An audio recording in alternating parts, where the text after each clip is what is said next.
கர்த்தருடைய பரிசுத்த நாமத்திற்கு மகிமை உண்டாவதாக. இந்த நாளிலும் கர்த்தர் நம்மோடு பேசுகிற வார்த்தை ரோமருக்கு எழுதின நிருபம் 8வது அதிகாரம் 32வது வசனம். ரோமர் 8வது அதிகாரம் 32வது வசனம்.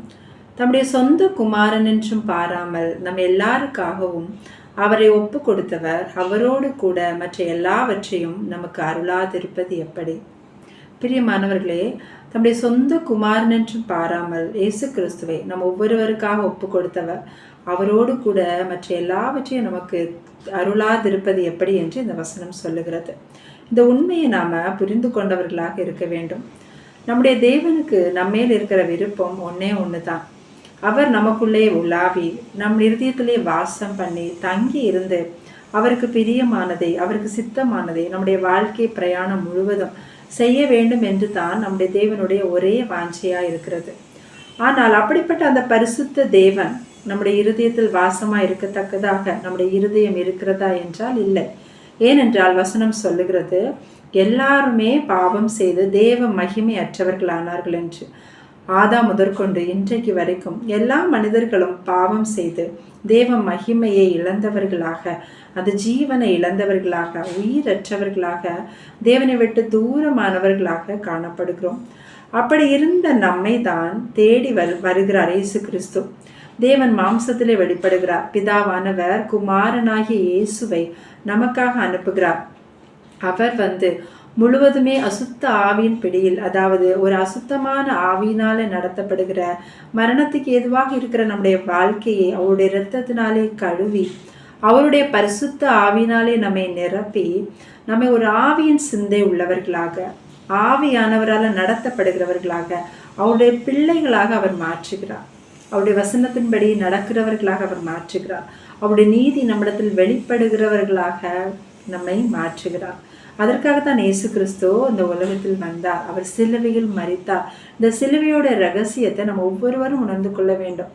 மனிதன் பாவியாகவே இருக்கிறான் என்று வசனம் சொல்லுகிறது. பாவ மாம்சத்தில் இருக்கிற நம்மை அவருக்கு சொந்தமாக்க, ஒரு ஜீவன் உள்ளவர்களாக, அவர் வாசம் பண்ணுகிற ஒரு பரிசுத்த ஸ்தலமாக மாற்றவே தான் கர்த்தர் இந்த உலகத்தில் புறப்பட்டு வந்தார். இயேசு கிறிஸ்து மட்டும் நம்முடைய வாழ்க்கையில் வரவில்லை என்றால் நம்முடைய நிலைமை எப்படி இருக்கும்? பிரியமானவர்களே, பாருங்கள், மார்க் எழுதின சுவிசேஷத்திலே 5வது அதிகாரத்திலே ஒரு அசுத்த ஆவி பிடித்த ஒரு மனுஷனை குறித்து சொல்லப்பட்டிருக்கிறது. மார்க் 5வது அதிகாரம் 2வது வசனத்தை நம்ம பார்த்தோம் என்றால், அவர் படவிலிருந்து இறங்கின உடனே அசுத்த ஆவியுள்ள ஒரு மனுஷன் பிரேத கல்லறைகளிலிருந்து அவருக்கு எதிராக வந்தான். அவனுடைய குடியிருப்பு கல்லறைகளிலே இருந்தது. பாருங்கள், அவன் குடியிருப்பு கல்லறைகளிலே இருந்ததாம். அவன் எங்கே தங்கியிருந்தான் என்றால் கல்லறைகளிலே. மரித்தவர்களைத்தான் கல்லறைகளிலே வைப்பார்கள், ஆனால் இவன் கல்லறைகளிலே இருக்கிறான். இதை நம்ம ஆவிக்குரிய பிரகாரமாக பார்த்தோம் என்றால், ஆவியானவர் சொல்லுகிறார். வெளிப்படுத்தின விசேஷம் 3வது அதிகாரம் 1வது வசனத்திலே, உன் கிரியைகளை அறிந்திருக்கிறேன், நீ உயிர் உள்ளவன் என்று பெயர் கொண்டிருந்தும் செத்தவனாய் இருக்கிறாய் என்று. அதாவது நம்ம உயிருள்ளவர்கள் என்று பெயர் கொண்டிருந்தோம், அதாவது மற்றவர்களுடைய பார்வையில் நம்ம உயிருள்ளவர்கள் தான், நம்ம சந்தோஷமா வாழுகிறவர்கள் தான், மற்றவர்களுடைய பார்வையில் நம்ம ஆசீர்வாதமா இருக்கிறவர்கள் தான். ஆனால் நம்முடைய உள்ளான மனுஷன், நம்முடைய ஆத்துமா ஒரு செத்ததா இருக்கிறது. அதிலிருந்து புறப்படுகிற ஒவ்வொரு கிரியையுமே செத்த கிரியைகளா இருக்கிறது என்று கர்த்தர் சொல்லுகிறார். உன் கிரியைகள் நான் பார்த்திருக்கிறேன், நீ உயிருள்ளவன் என்று பெயர் பெற்றும் நீ செத்தவனா இருக்கிறாய். செத்த கிரியைகள்னா பாருங்க, ஒரு செத்த ஒரு பொருள் அது அசையாமல் ஒரே இடத்துல நிலையா இருக்கும். அதே போல நம்முடைய வாழ்க்கையில எந்த ஒரு முன்னேற்றம் காணாமல் ஒரு முடக்கப்பட்டவர்களா ஒரே இடத்துல நாம் இருந்துட்டு இருப்போம். நம்முடைய பிரயாணத்துல நம்ம முன்னோக்கி செல்ல மாட்டோம். இந்த மனிதனை பாருங்க, அவன் கல்லறைகளே தான் அவன் குடியிருப்பு இருந்துச்சு. மற்ற மனிதர்களை மாதிரி அவன் ஒரு சந்தோஷமா மற்ற இடங்கள்ல அவன் போற மாதிரி இல்லை. அந்த ஒதுக்குப்புறமா மனிதர்களை விட்டு தூரமாக கல்லறைகளிலும் வனாந்தரங்களிலும் அவன் துரத்தப்பட்டான். பாருங்கள் பிரியமானவர்களே, பரிசுத்த ஆவினால் நம்ம நடத்தப்படாமல் வேற எந்த ஒரு ஆவியினாலும் நம்ம நடத்தப்பட்டாலும், எந்த ஒரு ஆவி நம்ம ஏவி, எந்த ஒரு ஆவியின் தூண்டுதலினால நம்ம எதை செய்தாலுமே அது நாம ஒரு அசுத்த ஆவின் பிடியில் இருப்பதுதான் அர்த்தம். அதிலிருந்து வெளிப்படுகிற கிரியினால நம்முடைய ஆத்மாவுக்கும் நம்முடைய ஆவிக்கும் எந்த ஒரு நன்மையா சந்தோஷமும் உண்டாவதில்லை என்று இங்கே பார்க்கிறோம். உண்மையான சந்தோஷம் பரிசுத்த ஆவியின் வழி நடத்துதல் தான் இங்கே இருக்கிறது. இப்படி அசுத்த ஆவியின் பிடியில் இருக்கிற இந்த மனுஷனை விடுதலை பண்ணுவதற்காகத்தான் இயேசு கிறிஸ்து வருகிறார். அவர் தூரத்துல வரும்போதே அந்த அசுத்த ஆவியானது அவருக்கு எதிராக எதிர்கொண்டு போகிறது. பாருங்கள், மார்க்கு 5வது அதிகாரம் 6வது வசனத்திலே பார்த்தோம் என்றால், அவன் இயேசுவை தூரத்திலே கண்டபோது ஓடி வந்து அவரை பணிந்து கொண்டு, இயேசுவே, உன்னதமான தேவனுடைய குமாரனே, எனக்கும் உமக்கும் என்ன? என்னை வேதனைப்படுத்தாதபடிக்கு தேவன் பேரில் உமக்கு ஆணை என்று மிகுந்த சத்தமிட்டு சொன்னான். ஏனெனில் அவர் அவனை நோக்கி, அசுத்த ஆவியை இந்த மனுஷனை விட்டு புறப்பட்டு போ என்று சொல்லியிருந்தார்.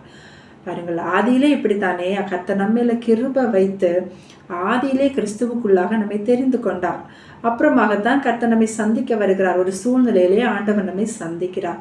அதே போலதான் அதே காரியம்தான் இங்கே நடக்கிறது. இந்த அசுத்த ஆவியுள்ள மனுஷனை கட்டி வைத்திருக்கிற அநேக ஆவிகள் என்று சொல்லி தொடர்ந்துள்ள வசனத்துல நம்ம வாசிக்கிறோம். 9வது வசனத்திலே பாருங்கள், அப்பொழுது அவர் அவனை நோக்கி, உன் பெயர் என்னவென்று கேட்டார். அதற்கு அவன், நாங்கள் அநேகரா இருக்கிறபடியால் என் பெயர் லேகியோன் என்று சொன்னான். அநேக ஆவிகள் சேர்ந்து ஒரு கட்டப்பட்டவன், அவனுடைய ஆவியில் கட்டப்பட்டவனா இருக்கிறான். கல்லறைகளில குடியிருக்கிறான். அவன் தன்னையே காயப்படுத்துகிறான். வனாந்திரங்களில் துரத்தப்படுகிறான். அப்படி அவனையே அவனால அடக்க முடியாம, எதையும் மேற்கொள்ள முடியாம அவன் அப்படி ஒரு சூழ்நிலையில வாழ்ந்து கொண்டிருக்கிறான். அப்படி இருந்த மனுஷனை அவர் சந்திப்பதற்கு முன்பாகவே அந்த அசுத்தாவிக்கு கட்டளை கொடுத்து விட்டு வருகிறார்.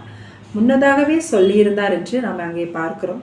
நம்முடைய வாழ்க்கையிலும் ஆண்டவர் நம்மை சந்தித்திருக்கிறார் என்றால், அவர் ஆதியிலே நம்மை எந்தெந்த காரியங்கள் ஆளுகை செய்கிறதோ, நம்ம எந்தெந்த பிடியிலெல்லாம் சிக்கி கொண்டு இருக்கிறோமோ அவை எல்லாவற்றுக்கும் ஆண்டவர் கட்டளை கொடுத்து விட்டு தான் நம்மை சந்தித்திருக்கிறார். ஆகவே இன்றைக்கு நாம் ஒன்று புரிந்து கொள்ள வேண்டும். அவை எல்லாவற்றிலிருந்து நம்மை முழுமையாக விடுதலை செய்து நம்மை அவருக்கு உகந்த ஆலயமாக்கி, நம்மை அவருக்கு உகந்த பரிசுத்த ஸ்தலமாக்கி அவர் நமக்குள்ளே வாசம் பண்ணுவதற்காகத்தான் ஆண்டவர் நம்மை சந்தித்திருக்கிறார். அந்த நிச்சயம் உடையவர்கள் என்றால் நாம் அவரை விசுவாசித்து நம்முடைய வாழ்க்கையில ஒவ்வொரு சூழ்நிலையிலும் அவரை நம்பி நாம் அவருக்காக காத்திருக்கிறவர்களாக, அவருக்கு பிரியமானவர்களாக, அவருடைய வார்த்தையின்படி நடக்கிறவர்களாக வாழுவோம். ஆண்டவர் அவருடைய இரத்தத்தை விலைக்கிரயமாக கொடுத்து நம்மை வாங்கி இருக்கிறார். எப்படி ஒரு முட்காடுகள் நிறைந்த ஒரு மதிலிழிந்த ஒரு நிலம் இருக்கிறதோ அதே போன்றுதான் நம்மை அவர் வாங்கி இருக்கிறார். அப்படிப்பட்ட நிலத்துல உடனடியாக நாம் ஒரு வீடை கட்டிவிட முடியாது. அதை ஒழுங்குபடுத்தி மதிலெல்லாம் கட்டி எழுப்பின பின்பு தான் அங்கே வீடு கட்டி நாம் அதுல வாசம் பண்ணுவோம், குடியிருப்போம். அதே போன்றுதான் ஆண்டவர் நம்மை வாங்கி இருக்கிறார். நம்மை ஒழுங்குபடுத்துவதற்காக கர்த்தர் பல சூழ்நிலைகளே நம்மை நடத்துகிறார். ஆண்டவர் அதில் ஒழுங்குபடுத்தின பிறகு நாம் அவருக்கு உகந்த பரிசுத்த ஸ்தலமாக, ஆசரிப்பு கூடாரமாக மாறுவோம். அந்த ஆசரிப்பு, அந்த பரிசுத்த ஸ்தலத்தை நாம் எப்படியெல்லாம் உருவாக்க வேண்டும் என்று கர்த்தர் அவருடைய வசனத்தின் மூலமாக ஒவ்வொரு காரியத்தையும் கற்றுக் கொடுக்கிறார். அப்படித்தானே பாருங்கள், மோசேயிடம் கர்த்தர் ஆசரிப்பு கூடாரத்தை கட்டும்படி சொல்லுவார்.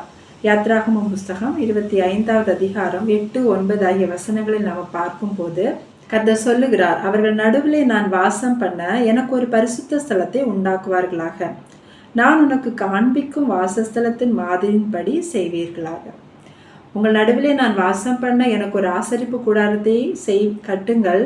அதை நான் உனக்கு காண்பிக்கும் மாதிரியின்படியே செய்யுங்க என்று சொல்லி அங்கே அந்த பலிபீடம், தூப பீடம், மேஜை, குத்து விளக்கு, உடன்படிக்கை பெட்டி என ஒவ்வொரு காரியத்தையும் எப்படி செய்ய வேண்டும் என்று அவர் கற்பித்து கொடுக்கிறார்.